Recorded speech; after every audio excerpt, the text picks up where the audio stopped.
नमस्कार मित्रांनो, GSIT सोल्युशनमध्ये आपले सर्वांचे स्वागत आहे. मित्रांनो, महाराष्ट्रातील सर्व सरळ सेवा ड्रायव्हर भरतीसाठी तसेच बॉम्बे हायकोर्ट क्लार्क भरतीसाठी अतिशय महत्त्वाची आपली ही प्रश्नमालिकेची सिरीज सुरू आहे आणि त्याच्यातील पहिला प्रश्न मित्रांनो तुमच्या समोर आहे. आपण प्रश्नाचं डिटेलमध्ये विश्लेषण देखील पाहत असतो. त्यासाठी मित्रांनो एका प्रश्नाला अनुसरून तुम्हाला कसेही प्रश्न विचारले तरी कमीत कमी 3-4 प्रश्नांची उत्तरं जे आहेत ते उत्तरं तुम्ही व्यवस्थित पद्धतीने देऊ शकता. त्यासाठी लेक्चर जे आहे ते संपूर्ण पाहायचं आहे आणि प्रश्नाचं उत्तर जे आहे ते उत्तर प्लीज कमेंट करत चला. म्हणजे तुम्ही कमेंट केलं तर मला समजतं की तुम्हाला ही प्रश्नमालिका आवडत आहे. अतिशय महत्त्वाचे प्रश्न आहेत. त्यासाठी मित्रांनो आपल्या चॅनलला लाईक, सबस्क्राईब आणि शेअर करायला विसरू नका आणि सगळ्यात महत्त्वाचं म्हणजे बेल आयकॉनचं बटन दाबायला विसरू नका. म्हणजे असेच नवनवीन माहितीपूर्ण व्हिडिओ सर्वात अगोदर तुमच्यापर्यंत येतील. तर पहिला प्रश्न बघा आजच्या प्रश्नमालिकेतील काय आहे. इंदिरा गांधी यांची हत्या कोणत्या वर्षी झाली आणि इथं ऑप्शन दिलेले आहेत 1982, 1984, 1986 आणि 1980. तर याच्याबद्दल थोडक्यात माहिती पाहूया. भारताच्या पहिल्या महिला पंतप्रधान ज्या आहेत त्या इंदिरा गांधी आहेत आणि त्यांची हत्या 31 ऑक्टोबर 1984 रोजी झाली. नवी दिल्लीतील त्यांच्या निवासस्थानी शीख अंगरक्षकांनीच बेअत सिंग आणि सतवंत सिंग अशी त्यांची नावं आहेत. ऑपरेशन ब्ल्यू स्टारचा बदला म्हणून गोळ्या झाडून त्यांची हत्या करण्यात आलेली आहे. तर या प्रश्नाचं करेक्ट आन्सर बघा काय आहे. तर 1984 साली काय झालेले आहे, 31 ऑक्टोबर 1984 साली इंदिरा गांधी यांची हत्या झालेली आहे. पुढचा प्रश्न मित्रांनो तुमच्या समोर आहे. वाहन चालवताना सीट बेल्ट का आवश्यक आहे. बघा, वाहन चालवत असताना सीट बेल्ट लावणे का आवश्यक आहे. फॅशन म्हणून, कायदेशीर बंधन म्हणून, पोलीस तपासणी आणि विमा. तर याचं विश्लेषण बघा काय आहे.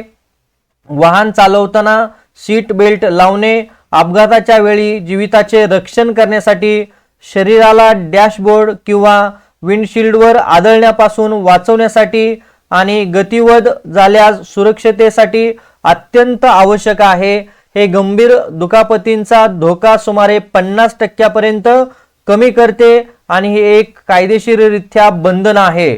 त्यामुळे मित्रांनो एवढ्या सगळ्या गोष्टींसाठी आपण ज्या वेळेला वाहन चालवत असतो त्यावेळेला सीट बेल्ट लावणं अतिशय आवश्यक आहे. तर याचं करेक्ट आन्सर आहे कायदेशीर बंधन म्हणून. मित्रांनो पुढचा प्रश्न तुमच्या समोर आहे. इलेक्शन कमिशन ऑफ इंडियाचा कार्यकाळ किती वर्षांचा असतो. इलेक्शन कमिशन ऑफ इंडियाचा कार्यकाळ जो आहे तो किती वर्षांपर्यंत असतो. 4 वर्ष, 5 वर्ष, 6 वर्ष आणि 7 वर्ष. याच्याबद्दलची थोडक्यात माहिती. भारतीय निवडणूक आयोगाच्या इलेक्शन कमिशन ऑफ इंडिया चा मुख्य निवडणूक आयुक्तांचा आणि इतर आयुक्तांचा कार्यकाळ हा 6 वर्ष किंवा वयाची 65 वर्ष पूर्ण होईपर्यंत. यामध्ये जे काही आधी असेल तेवढा त्यांचा काय असतो, इलेक्शन कमिशन ऑफ इंडियाचा कार्यकाळ असतो. तर याचं करेक्ट आन्सर बरोबर दिलेला आहे. 6 वर्ष इतका इलेक्शन कमिशन ऑफ इंडियाचा कार्यकाळ असतो किंवा वयाच्या 65व्या वर्षापर्यंतचा. पुढचा प्रश्न तुमच्या समोर आहे. भारतीय राज्यघटनेतील कलम 184 कोणाशी संबंधित आहे. बघा, भारतीय राज्यघटनेतील कलम 184 जे आहे ते कोणाशी संबंधित आहे.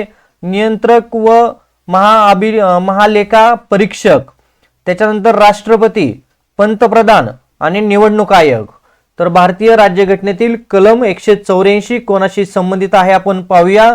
भारतीय राज्यघटनेतील कलम 184 हे भारताचे नियंत्रक आणि महालेखा परीक्षक यालाच काय म्हटलेलं आहे, comptroller and auditor general of India, त्यालाच CAG असं म्हटलं जातं, यांच्याशी संबंधित आहे.